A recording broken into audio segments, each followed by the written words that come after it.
Before we get into the video, make sure you guys like, subscribe if you're new. I mean, come on, what are you doing if you're not subbed to me by now? My content is fire, from Transformers videos to stop motions with my Transformers, whatever. It's fun content. My Instagram and TikTok are all linked down below, and yeah. Let's get straight to it. Okay, so coming from the Leak Sphere itself, TFW 2005, the boards. We have our first look at the Studio Series 86 Voyager class Ironhide people. Now, I was going to do a video about Prime vs. Prime and his detailing of the figure before this image got leaked out about like 20 minutes ago at the time of this recording, because it was worrying for people because he said that the figure was good but nothing spectacular. And what people were thinking before Prime vs. Prime said these things was, okay, you look at the deluxe class figures put at the Voyager class price point, like Hot Rod was last year and Override this year.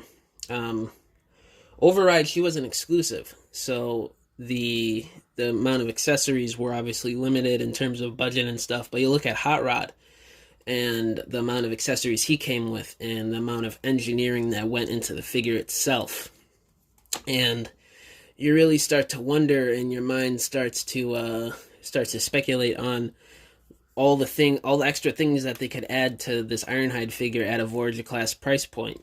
And Prime vs. Prime was basically saying, he doesn't really have a lot of accessories. He just has his gun, and yeah, that you guys should have seen the people on TFW. They were going nuts. But now we have the image, and we could judge just a bit more.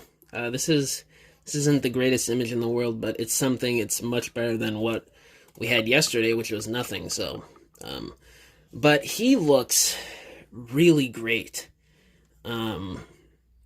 There are minor issues I have with it, in terms of, I don't know, the squatness of him, but that's like typical Chug stylization at this point, so that's not too big of a deal. It doesn't look bad. And then it seems like it's a similar transformation with the legs in terms of the things folding onto the sides, which makes it a bit more wide than it needs to be, but nothing too crazy. In terms of, now the figure looks great.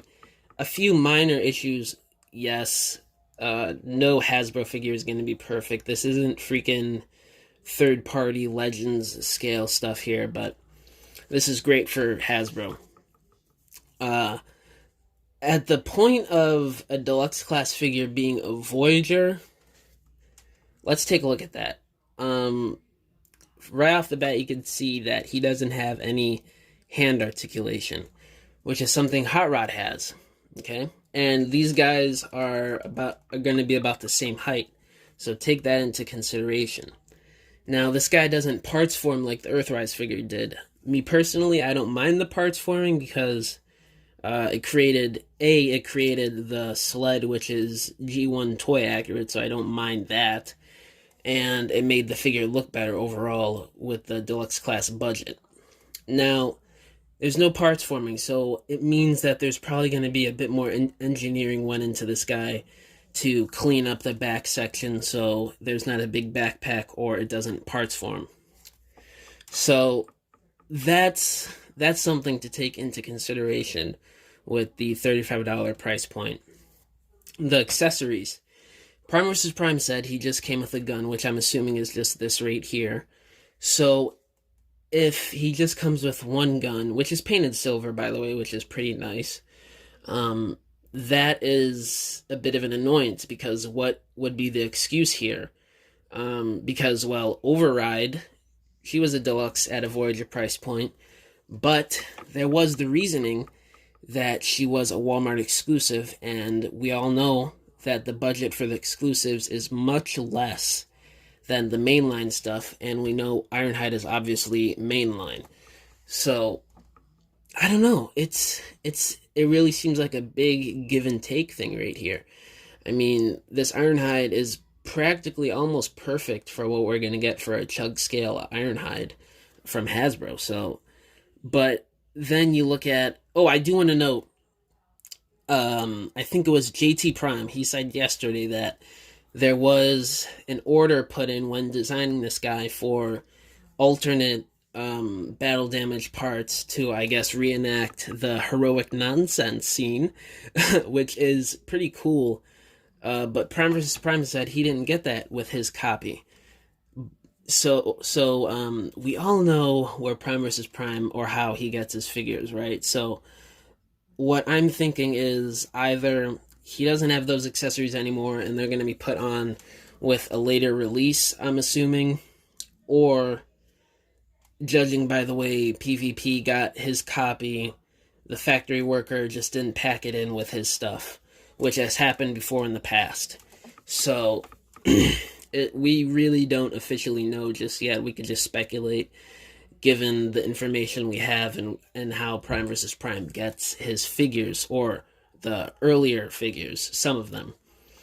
So, but I don't know, man. This is tough. At the same time, this is the greatest mainline Hasbro Ironhide figure they've given us. But then you compare what we got just last year with a deluxe class figure at the same price point. Now, this Ironhide is not going to be bigger than, or much bigger than Hot Rod, because Prime vs. Prime also stated that this figure is actually just a little bit shorter than the Earthrise mold. So him and Hot Rod are going to be pretty much about the same height now at this point. So it's not a factor in of size, and I don't know. This is a tough call. I mean, it's just one image. We just have a few different descriptions, nothing concrete as of yet. But especially with Ratchet, because we obviously know when there's an Ironhide, there's a Ratchet. So when they do the inevitable Ratchet, it would be nice if he has two guns, like he used in the actual movie that they're basing these guys off of. It's tough to say at this point, but I will say he does look pretty freaking fantastic for what Hasbro is and what the designers have to do to factor in with rules and budgetary constraints and all that type of dumb stuff. Yeah, I just, it's just too soon yet. But the fact he doesn't have any hand articulation sucks, in my opinion, because for those of you who know me, longtime watchers of this channel, I am not a fan of the jack-off circle jerk hands here. They just look, I just don't like the way they look in certain angles, poses, pictures, because you know I'm a big photographer and stop motioner and stuff like that. So, but I'm not going to rule it out just yet. But from what we can tell, he does look pretty freaking great. I just hope that there's a bit more added to him to justify the Voyager class $35 price point. But yeah, let me know what you guys think down below. Does this look promising to you guys at this point in time? And when do you think we're going to see more of this guy? And when will Hasbro officially reveal him? So yeah, that's pretty much all I got to say in this video. Congratulations, you have made it to the end of this video.